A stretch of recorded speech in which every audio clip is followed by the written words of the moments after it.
Alright, y'all, we have the Inline 2 with the mufflers installed. They're just slip-ons. See if you can see on the inside a little bit.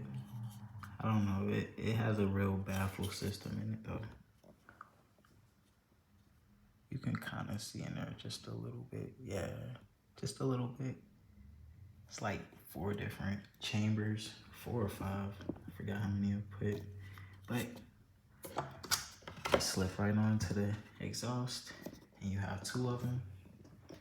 And I also upgraded the bearing part to ASA, which is a more heat resistant plastic.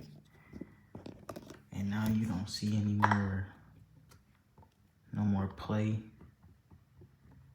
Maybe, but definitely not as much as it was before I replaced the crank bearings.